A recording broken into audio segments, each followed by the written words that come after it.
हाँ, तो अभी हम चर्चा करते हैं वास्तु जन जागरण के अगले एपिसोड में। जैसे हम कई बार कार्य करते हैं और उसमें कामयाब नहीं होते, तो कुछ समस्याएं होती हैं। क्योंकि कई बार हम गलत व्यवसाय चुन लेते हैं जो हमारे फील्ड का होता है नहीं। हर व्यक्ति किसी न किसी काम के लिए पैदा हुआ है। अगर वो उसके विपरीत काम करेगा तो वो कामयाब नहीं होगा। तो आपको सबसे पहले अपना कर्म जानना चाहिए कि किस कार्य क्षेत्र में आप आजीविका कमा सकते हैं। सिर्फ आजीविका, मनुष्य का जीवन सिर्फ आजीविका कमाने के लिए बना है।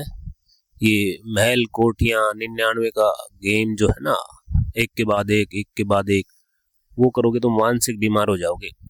और 99% लोग मानसिक बीमारी में ही जी रहे हैं यहाँ पर। तो अपना वास्तु ठीक करवा के ही आप काम करें, नहीं तो कर्जा लेके आप धंधा करोगे, वो धंधा खराब हो जाएगा। मनुष्य जन्म का पहला उद्देश्य जो हम गर्भ में वादा करते हैं अपने आप को पूर्ण करने का, वही रहना चाहिए। हम यहाँ आकर उसे भूल जाते हैं और आजीविका में इतना व्यस्त हो जाते हैं कि कुछ याद ही नहीं रहता। तो आजीविका दूसरा है, उसके बाद हमें घर वगैरह की जरूरत पड़ती है, तो उन्हें हमें वास्तु अनुसार बनाना चाहिए, नियम अनुसार जीवन को जीना चाहिए। घर बनाते समय हमेशा ध्यान रखना है कि ढलान उसका हमेशा नॉर्थ या ईस्ट या नॉर्थ ईस्ट की साइड में होना चाहिए। फिर उस जगह का आपको कुछ चेक करना होता है। जैसे आपने प्लॉट लिया या आपने किसी खेत वगैरह में से, किसानों को और गांव वालों को तो पता होता है कौन सी जमीन बंजर है, कौन सी जमीन उपजाऊ है। तो आप उसका सोइल टेस्ट भी कर सकते हैं, है ना। मृत मिट्टी और जीवित मिट्टी का पता चल जाता है उससे आपको। कोई अनाज बो करके देख लो, वो अनाज सही से उगे और पूरा उग जाए तो समझो मिट्टी अच्छी है, भूमि अच्छी है ना। तो ये पता चल जाएगा। दूसरा एक और टेस्ट है, एक 3-4 फीट का गड्ढा खोद लो, या 3x3 या 4x4 का। उस गड्ढे के अंदर पानी भर दो।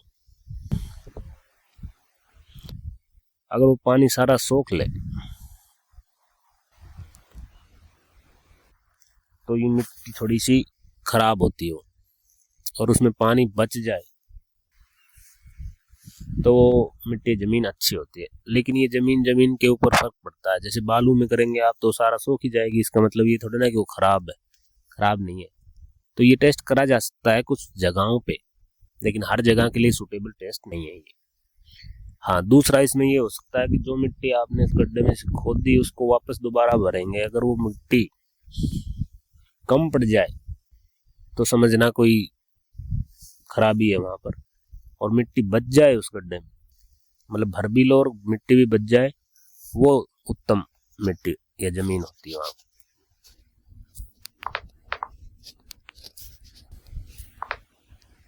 एक मकान वगैरह बनाने से खेतों में या गांव में बनाते हैं तो सभी को पता होता है, लेकिन पर प्रॉब्लम आती है आजकल जो प्लॉटिंग हो रही है ना दुनिया भर की, और आप 1-2 नंबर से पैसे कमा करके प्लॉट लेते हो दूसरी जगह अपने समाज में या गांव में किसी को दिखाने के लिए, अड़ोसी पड़ोसी भाई की मदद किए बगैर, और सोचते हो कि हमने वहां प्लॉट ले लिया। फिर उसके गीत बगाड़ते हो, प्रसाद बांटते हो दिखाने के लिए, हमने आज ये कर लिया वो कर लिया।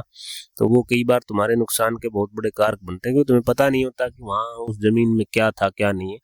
तो हमेशा लेने से पहले हिस्ट्री चेक करो प्लॉट की, पहले क्या था वहां पर।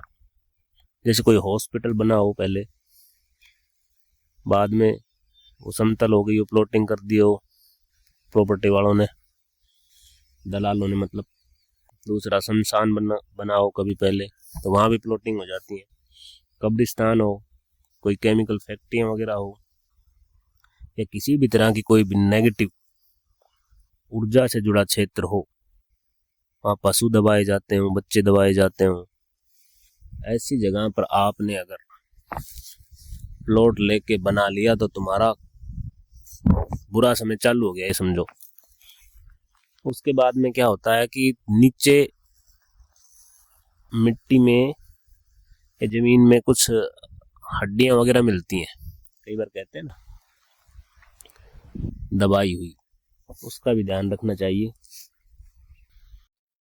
एक ऐसे प्लॉट होते हैं जो टी पॉइंट के ऊपर बने होते हैं, तो कुछ टी पॉइंट खराब होते हैं, कुछ अच्छे होते हैं, ऐसा लोग बताते हैं वास्तु का। लेकिन ज़्यादातर टी पॉइंट नुकसानदायक ही होते हैं। अगर उसकी ऊर्जा को बैलेंस नहीं किया जाए तो सभी टी पॉइंट खराब होते हैं। ठीक है, एक्सेस पॉजिटिविटी भी आपको मार्ग से भटका सकती है। हर चीज की अति मना है। इसके बाद आपको घर बनाते, मकान बनाते समय ये ध्यान रखना है, एस्ट्रोलॉजिकल, आजकल सभी के पास में कुंडलियां हैं, जन्म डेट हैं, तो किसी भी ज्योतिषी से आप बनवा सकते हैं, अच्छे जानकार से, कि किसका समय अच्छा चल रहा है। उसके नाम से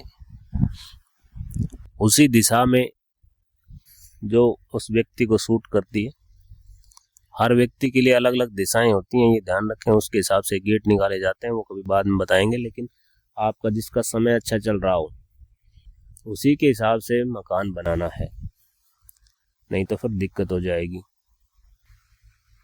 और मकान की फेसिंग भी वैसी ही रखनी है। कई बार बुरी दशाओं के अंदर वैसे ही बना लिए जाते हैं, बना लिए जाते नहीं, बन ही जाते हैं और बनते ही हैं। ये दोनों का कॉम्बिनेशन है। आपके ग्रह के हिसाब से ही, यानी ग्रह नक्षत्र के हिसाब से ही आपका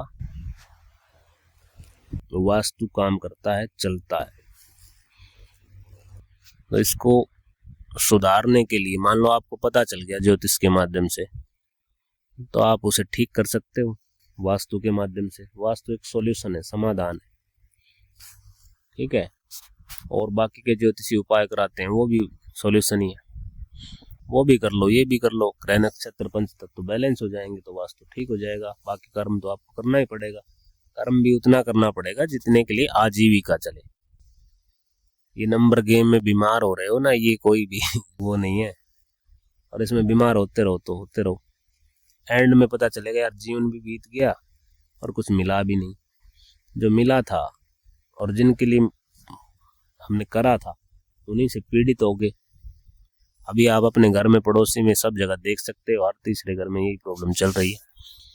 तो ज्यादा ना कह करके मैं अब आपको ये बताता हूँ। तो ये सब सारी चीजें हो गई हैं। ऐसे ही आपको अपना प्लॉट वगैरह देख करके वास्तु सेट करना है।